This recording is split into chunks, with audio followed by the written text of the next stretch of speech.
नमस्कार दोस्तों, हमारे YouTube चैनल में एक बार फिर से आपका बहुत बहुत स्वागत है। 12 नवंबर कार्तिक मास की एकादशी यानी देवउठनी एकादशी सोमवार के दिन तुलसी में बांध देना। यह एक चीज गरीबी हो जाएगी, दूर और पुरानी से पुरानी बीमारी और कष्ट खत्म हो जाएंगे। रातों रात आपकी किस्मत बादल जाएगी और हो जाएंगे माला माल। दोस्तों, करीब 400 वर्षों बाद अद्भुत महासंयोग बन रहा है। 12 नवंबर 2024 को देवउठनी एकादशी का व्रत रखा जाएगा।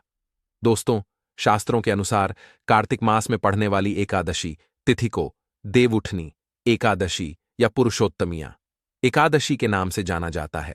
देवउठनी एकादशी व्रत के लिए कोई चंद्रमा निर्धारित नहीं है। कार्तिक मास में पढ़ने के कारण इस व्रत को कार्तिक मास एकादशी व्रत के नाम से भी जाना जाता है। यह एकादशी व्रत 3 वर्षों में एक बार रखा जाता है। माना जाता है कि यह एकादशी व्रत रखना साधकों को पुण्य की प्रताप है।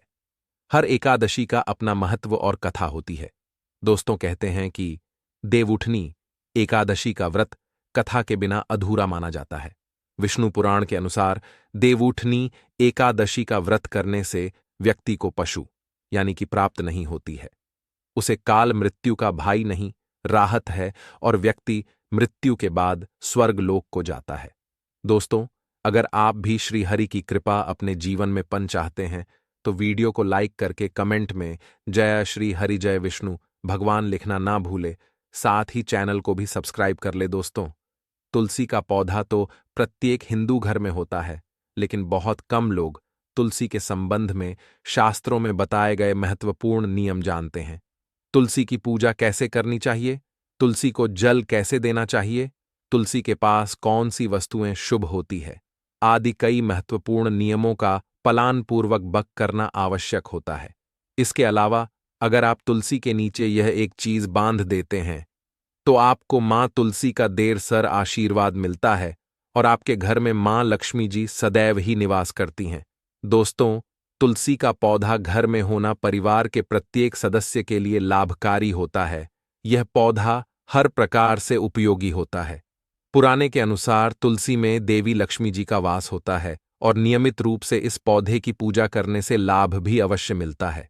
लेकिन यदि आप तुलसी को घर में रखना के साथ ही उसके नीचे यह एक चीज बांध देते हैं तो आपको तुलसी लगाने का कई गुना कार्तिक फल प्राप्त होता है, क्योंकि इस एक चीज के बिना तुलसी अधूरी मनी जाती है। यह चीज तुलसी को संपूर्ण बनती है। वेद पुराण में इसके बड़े में विस्तार पूर्वक बताया गया है। लेकिन इसी के साथ क्या आप जानते हैं कि सावन में तुलसी की पूजा करने से भगवान श्री विष्णु और माता लक्ष्मी जी अतिशीघ्र पर उत्पन्न हो जाते हैं और आपको आशीर्वाद मिलता है और जीवन में वह खुशियां मिल जाती है जिसके आप हकदार हैं। लेकिन तुलसी के नीचे यह एक चीज बांधना भी है जरूरी। दोस्तों, भारत ही नहीं बल्कि संसार के लगभग कार्तिक देवउठनी एकादशी देश में तुलसी को बहुत ही पवित्र की दृष्टि से देखा जाता है। अनेक औषधि गुना से भरपूर तुलसी का धार्मिक महत्व भी है। अनेक धार्मिक अनुष्ठानों और तांत्रिक प्रयोग में इसका उपयोग होता है। पुराने में तुलसी को भगवान श्री विष्णु जी की पत्नी होने का गौरव मिला है। इसके साथ तुलसी जगत जननी भी है, परमात्मा के अनेक दुर्लभ वरदान में से एक है। तुलसी के बैरवा को अमृत रूपी कहा गया है। जहां तुलसी का पौधा लगा होता है वहां ब्रह्मा विष्णु शिवा यानी कि त्रिदेव का निवास होता है और तुलसी की पूजा करने से महापाप भी इस प्रकार नष्ट हो जाते हैं जैसे सूर्य के उदय होने पर अंधकार नष्ट हो जाता है। शास्त्रों के अनुसार जिन घरों में का पौधा हर भारत राहत है उसे घर में सुख शांति और समृद्धि बनी रहती है। भगवान विष्णु जी की पूजा और प्रसाद में तुलसी के पत्ता होना बहुत जरूरी माना जाता है, क्योंकि इसके बिना पूजा अधूरी मढ़ी जाती है। इन्हीं कर्म से सभी हिंदू परिवारों में तुलसी का पौधा लगभग होना जरूरी होता है। अगर आपके घर में भी तुलसी है तो सुख शांति और समृद्धि के लिए तुलसी मां को चुनरी अवश्य पुरानी चाहिए और तुलसी मां के चुनरी चढ़ाने से आपके घर में सुख समृद्धि आई है। अक्सर लोग जान अनजाने में कई गलतियां कर देते हैं। वह तुलसी का पौधा तो लगा लेते हैं लेकिन तुलसी मां को चुनरी नहीं उड़ते, जिसके कारण उन्हें शुभ फलों की प्रताप नहीं होती है। मां के ऊपर तुलसी जरूर बंधनी चाहिए। तुलसी ना केवल एक पौधे हैं बल्कि यह हमारी माँ के समाज है। कई घरों में तुलसी पर चुनरी उदाकर रखा जाता है, लेकिन इसका ध्यान कुछ लोग रखते हैं। आमतौर पर लोग तुलसी को लाल रंग की चुनरी ओढ़ते हैं, लेकिन लाल मंगल का रंग है। तुलसी का रंग का कारक बुध है। बुध और मंगल मित्र नहीं है, इसलिए तुलसी को सफेद चमकीली रंगीली चुनरी ओढ़नी अत्यंत अशुभ होती है। कई लोग यह भी गलतियां कर देते हैं कि तुलसी की चुनरी काफी पुरानी हो जाती है, फैट जाती है, लेकिन वह फिर एक अर्शी या फिर अन्य कोई शुभ दिवस पर चुनरी को लोग बादल देते हैं। लेकिन आपको केवल चुनरी को बदलना चाहिए, बल्कि साफ सुथरी चुनरी आपको हमेशा पुरानी चाहिए, और बिना चुनरी के मां अच्छी नहीं लगती है। तुलसी मां नाराज हो जाती है और आपको फलों की प्रताप नहीं हो पाती। दोस्तों, तुलसी में कई दिव्या शक्तियां विराजमान होती हैं। जो लोग तुलसी विवाह करते हैं उन्हें कभी कष्ट नहीं आते। स्वर्ग की प्रताप होती है, मां की बड़ी प्रसन्नता मिलती है।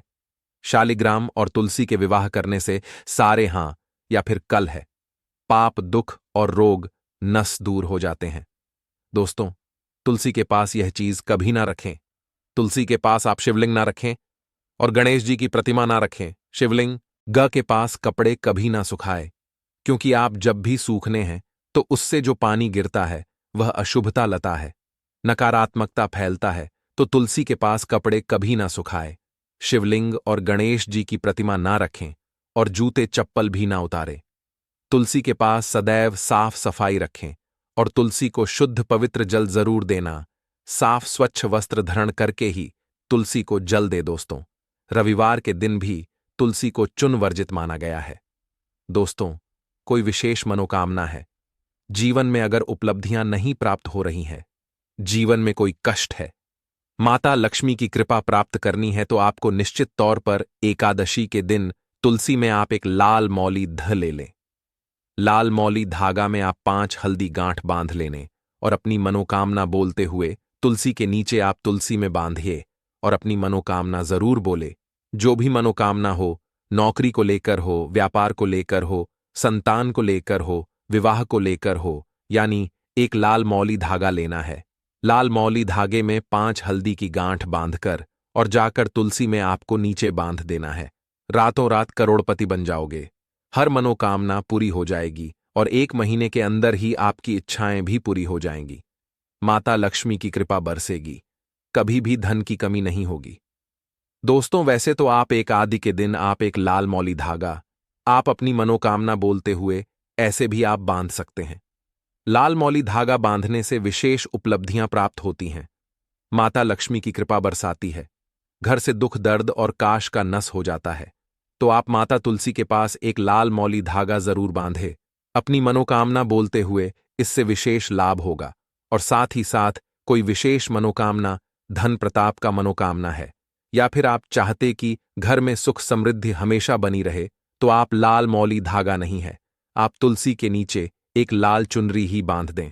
कोशिश करें लाल मौली धागा मिल जाए तो वह जरूर बांधे, नहीं तो आप एक चुनरी जरूर बांधे, इससे भी आपको विशेष लाभ होगा। तो दोस्तों, ये छोटा सा उपाय जरूर करेगा। युधिष्ठिर ने पूछा, ही गोविंद, कृपया हमें श्रवण की शुक्ला पक्ष में पढ़ने वाली एकादशी का नाम बताएं। श्री कृष्ण ने उत्तर दिया है, राजन सुनो, मैं तुम्हें पापों को दूर करने वाला वृतांत सुनाऊंगा, जो ब्रह्मा ने पहले नारद से पूछा था। जब उन्होंने इसके बड़े में पूछा था, नारद ने कहा है, कमलासन भगवान, मैं आपसे रावण के शुक्ला पक्ष में आने वाली एकादशी का नाम, उसके ईष्ट देव, उसके पलान पूर्वक की विधि और उसके धार्मिक महत्व को सुना चाहता हूं। कृपया मुझे इन मामलों पर प्रकाश डालें। नारद की बातें सुनकर ब्रह्मा इस प्रकार बोले, नारद, ध्यानपूर्वक सुनो, मैं तुम्हें देवउठनी नाम की एकादशी के बड़े में बताऊंगा, जो श्रवण के शुक्ला पक्ष में आई है और लोगों के कल्याण के लिए लाभदायक है। इसके श्रवण मंत्र से ही वाजपेयी यज्ञ का पुण्य प्राप्त हो जाता है। हेमुनिवार पूर्व कल में त्रेयुग में है। नमक राजा के वंश में पृथ्वी नाम का राजा महिष्मतिपुरी में राज्य करता था। उसे राजा की 1000 परम प्रिया थी, परंतु उनमें से किसी को भी पुत्र नहीं था जो कि उनके राज्यवार को संभल सके। देवता, पितृ सिद्ध तथा अनेक चिकित्सकों आदि से राजा ने पुत्र प्रताप के लिए काफी पर्यटन किया, लेकिन सब असफल रहे। तब राजा ने तपस्या करने का निश्चय किया। महाराष्ट्र के साथ उनकी परंपरिया रानी, जो इच्छावाको वंश में उत्पन्न हुए राजा हरिश्चंद्र की देवउठनी नाम वाली कन्या थी, राजा के साथ वन में जान को तैयार हो गई। दोनों अपने मंत्री को राज्य भर सौंपकर राजसिवेश त्याग कर गंधमान पर्वत पर तपस्या करनी चले गए। राजा ने उसे पर्वत पर 10,000 वर्ष तक किया, परंतु फिर भी पुत्र प्रताप नहीं हुई। तब पतिव्रता रानी कमल नैनी देवउठनी से अनसुया ने कहा, 12 मार्च से कार्तिक महत्वपूर्ण मलमास होता है, जो 32 मास पश्चात आता है। उसमें द्वादशी युक्त देवउठनी शुक्ला पक्ष की एकादशी का जागरण समेत व्रत करने से तुम्हारी साढ़ी मनोकामना पूर्ण होगी। इस व्रत के करने से भगवान तुम पर प्रसन्न होकर तुम्हें शीघ्र ही पुत्र देंगे। रानी देवउठनी ने पुत्र प्रताप की इच्छा से एकादशी का व्रत किया।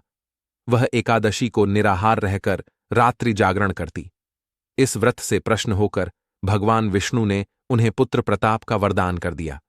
इसी के प्रभाव से देवउठनी के घर कर उत्पन्न हुए, जो बलवान थे, और उनके समाज तीनों लोकन में कोई बलवान नहीं था। तीनों लोकन में भगवान के सिवा उनको जितने का समर्थ किसी में नहीं था। सहे नारद, जिन मनुष्यों ने मलमास शुक्ला पक्ष एकादशी का व्रत किया है, जो संपूर्ण कथा को पढ़ने या सुनते हैं, वह भी यश के भाग होकर विष्णु लोक को प्राप्त होते हैं। इस दिन कृष्णा की पूजा करने से जो फल प्राप्त होता है, वह गंगा स्नान करने या काशी नैमिषारण्य या पुष्कर जान से नहीं मिलता है। यह फल केवल कृष्णा की पूजा से ही प्राप्त किया जा सकते हैं। उसे कृष्णा की पूजा करने से वही फल प्राप्त होता है जो बृहस्पति के सिंह राशि में रहने पर गोदावरी या दंडक में स्नान करने से प्राप्त होता है। जो व्यक्ति सोना तालाब और चांदी सहित भूमि का दान करता है, और जो व्यक्ति देवउठनी एकादशी का व्रत करता है, दोनों को समाज फल प्राप्त होता है। कार्तिक एकादशी व्रत के पलान पूर्वक से घरेलू वस्तुओं के साथ दुधारू गे देने के समाज फल मिलता है। श्रवण में भगवान विष्णु की पूजा करना गंधर्व पर्गों और पन्नागों के साथ साथ देवताओं की पूजा के बराबर माना जाता है। इसलिए जो व्यक्ति पाप से डरते हैं, उन्हें देवउठनी एकादशी के दिन विष्णु की पूजा करने के लिए अपनी क्षमता के अनुसार हर संभव प्रयास करना चाहिए। यह व्रत उन लोगों के लिए सबसे कार्तिक लाभकारी हैं जो पापों के कीचड़ से भरे सांसारिक अस्तित्व में फैंस हुए हैं। यह अपनी पाप वित्रता और पापों को दूर करने की क्षमता में अद्वितीय है। इसलिए जिन व्यक्तियों ने खुद पर अनुशासन रखा है, उन्हें इस व्रत का पलान पूर्वक करने के लिए हर संभव प्रयास करना चाहिए। तुलसी के पत्तों से विष्णु की पूजा करने से मनुष्य इस संसार के सभी पापों से मुक्त हो जाता है, और वह वैसे ही बना राहत है जैसे कमल का पत्ता पानी में बेदाग राहत है। तुलसी के पेट से विष्णु की पूजा करने से एक मैप सोना या चौगुनी चांदी चढ़ाने के समाज फल प्राप्त होता है। विष्णु रतन मोती और मूंगे के प्रसाद की तुलना में तुलसी के पत्तों से कार्तिक प्रश्न होते हैं। तुलसी के अंकों से भगवान विष्णु का पूजन करने से जन्म जान मंत्र के संचित पाप नष्ट हो जाते हैं। तुलसी को मेरा नमस्कार, जिनके दर्शन से सारे पाप नष्ट हो जाते हैं, जिनके स्पर्श से शरीर शुद्ध हो जाता है, जिनके नमस्कार से रोग दूर हो जाते हैं, जिनके छिड़काव से यह भयभीत हो जाते हैं, जिनकी उपस्थित से भगवान कृष्णा का समित्या मिलता है, और जिनके चरणों में रहने से तुरंत मुक्ति मिलती है। यहां तक कि चित्रगुप्त भी उसे व्यक्ति द्वारा प्राप्त धार्मिक पुण्य की सीमा को नहीं समझ सकते हैं। जो विष्णु को समर्पित दिन पर दिन रात जलने के लिए दीपक प्रदान करता है, जिसका दीपक विष्णु के सामने जलता है, ऐसे व्यक्ति के अमृत पूर्वजों स्वर्ग में निवास करते हैं और अमृत से तृप्ति होते हैं। घी या तेल के दिल का दीपक जलन से मनुष्य को 100 करोड़ दीपक का सम्मान प्राप्त होता है और वह सूर्य के लोग में पहुंच जाता है। ऐसे व्यक्तियों को अवश्य मानना चाहिए, क्योंकि यह सभी पापों को दूर कर देता है, जिसमें ब्राह्मण की हत्या या गर्भपात करने के पाप भी शामिल हैं। इस व्रत को करने वालों को विष्णु लोक की प्रताप होती है और महान धार्मिक पुण्य प्राप्त होता है। जो लोग श्रद्धा रखते हैं और इस व्रत के महात्म्य को सुनते हैं, विष्णु लोक को प्राप्त होंगे और सभी पापों से मुक्त हो जाएंगे।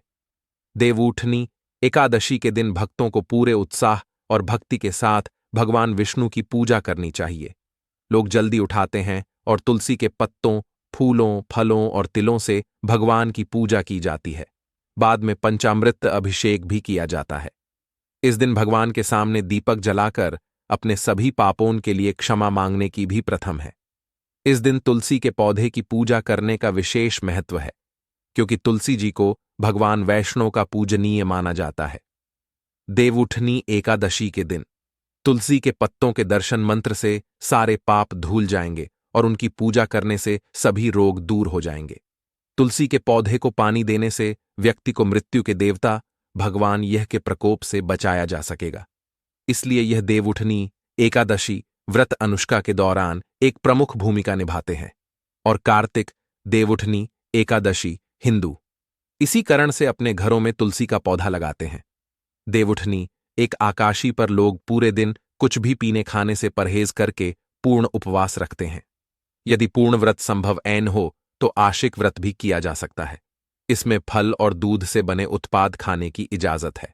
ब्राह्मण को भजन करने और पैसे और कपड़े दान करने के बाद तोड़ा जाता है। देवउठनी एकादशी व्रत के पलान पूर्वक कर्ता को रात में जागरण करना चाहिए और भगवान विष्णु की स्तुति में कीर्तन और भजन गाना चाहिए। इस दिन विष्णु सहस्त्र नाम का पाठ और ओम नमो नारायण का जप करना शुभ माना जाता है। देवउठनी एकादशी पर हिंदू तीर्थ स्थलों पर भी जाते हैं और गंगा, गोदावरी, यमुना, कृष्णा और कावेरी जैसे विभिन्न तीर्थ में स्नान करते हैं। भगवान विष्णु के मंदिरों में इस दिन का बहुत महत्व है। इस दिन विशेष पूजा, अभिषेक, भजन और आरती की जाती है। इस अवसर पर विभिन्न प्रकार के भोग तैयार किया जाते हैं और भगवान विष्णु को अर्पित किया जाते हैं। कामिका एक एकादशी हिंदुओं का एक शुभ उपवास दिवस है। ब्रह्म व्यवहार पुराण में यह कहा गया है कि जो कोई भी इस व्रत को करता है उसे महान मूल्य का लाभ मिलता है और उसे विभिन्न यज्ञ की मेजबानी करने से प्राप्त होने वाले महान कर्मों की प्रताप होती है। देवउठनी एकादशी व्रत अपने प्लान पूर्वक कर ताकि इच्छाओं को पूरा करता है और उन्हें समृद्ध जीवन का आशीर्वाद देता है। यह उन्हें आध्यात्मिकता के पद पर भी ले जाता है। इसलिए सही कहा जा सकता है कि देवउठनी एकादशी का व्रत आपको जरूर से ही करना चाहिए। तो दोस्तों, अगर आपको आज की वीडियो पसंद आई हो तो लाइक करके चैनल को भी सब्सक्राइब कर दीजिए।